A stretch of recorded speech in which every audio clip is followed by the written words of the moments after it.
पूरी धाम ले निकरे जो तू जियारा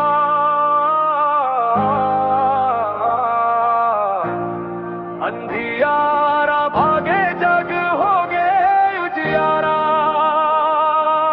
अंगल जंगल घूमे सतनाम के जोत जला दे बाबा, हमरे हृदय में बसा दे बाबा। झूठ पाप सब दूर भगा दे, सत्य के रास्ता दिखा दे बाबा।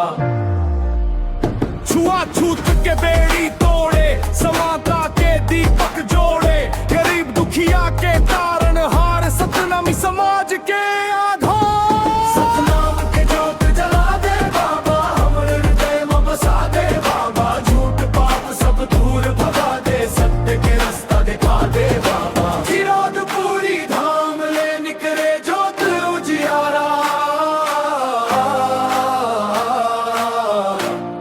अंधियारा भागे जग हो गए उजियारा। जंगल जंगल घूमे सतनाम बताए, मन की मन के कहे ये बात समझाए।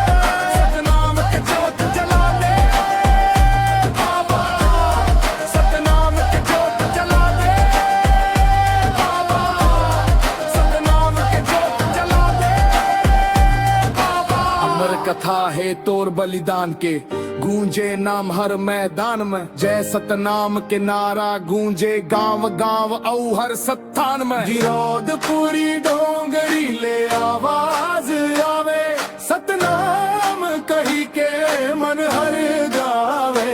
बाबा तोर कृपा बन जावे सहारा, रोशन हो जावे दुनिया सारा।